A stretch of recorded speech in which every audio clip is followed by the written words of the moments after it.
చూసావా విక్రమ్, ఆ రాక్షసులు పేద ప్రజల భూములను లాక్కున్నదే కాకుండా దాంట్లో కోర్టులో వాదిస్తున్న లాయర్ని అతి దారుణంగా చంపి దాన్ని చూసిన నన్ను ఎక్కడ సాక్ష్యం చెప్తానని నన్ను కూడా చంపటానికి ప్రయత్నిస్తున్నారు. చూడు శైలు, ఎదిరించేవాడు లేకపోతే బెదిరించేవాడిదే రాజ్యం. వీళ్ళని అడ్డుకునేవాడు ఎవడ లేకపోవడం వల్లే వీళ్ళ అరాచకాలు సాగుతున్నాయి.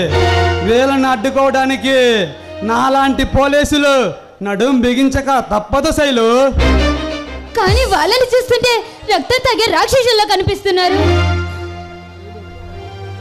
యుద్ధంలో గెలవాలంటే యుద్ధం జరగాల్సిందే. దీని అమ్మ ఉంటే జీవితం, పోతే ప్రాణాలు. కానీ ఎంతైనా మన జాగ్రత్తలో మనం ఉండాలి కదా. పిచ్చి శైలు, ప్రేమ అనే పదం మన ఇద్దరిని కలిపింది. మనసులు వేరైనా మనసు ఒకటే. ఆ భగవంతుడు దిగి వచ్చిన మన ఇద్దరిని వేరు చేయలేడు శైలు. కానీ విక్రమ్, నీపైనే ఆశలు పెట్టుకొని నీకోసమే బతుకుతున్న ఒక అమ్మాయి ఆశగా ఎదురు చూస్తుందన్న సంగతి మర్చిపోకు. అంటే డ్యూటీకి డుమ్మీ కొట్టి డేటింగ్కి వెళ్దామంటావా శైలు? విక్రమ్, జీవితాంతం ఇలాగే ఉండిపోవాలి, నీ గుండెల పైన కబుర్లు చెబుతూ ఉండిపోవాలని నాకు కోరికగా ఉంది.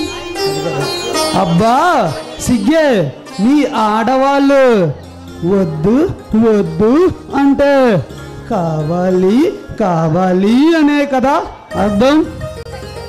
అబ్బా, మీ మగవాళ్ళు మాత్రం తక్కువ ఏంటి? ఛాన్స్ దొరికితే అసలైన మ్యాటర్లోకి వెళ్ళిపోవాలని చాలా విశ్వ ప్రయత్నాలు చేస్తారు, అంతేగా?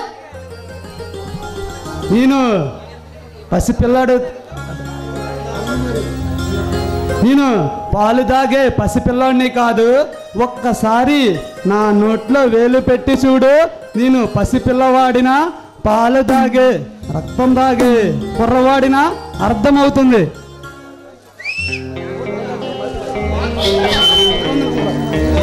హలో అందిరా. నీ పిచ్చి వేషాలు, అల్లరి చేష్టలు నాకు బాగా అర్థమయ్యాలి.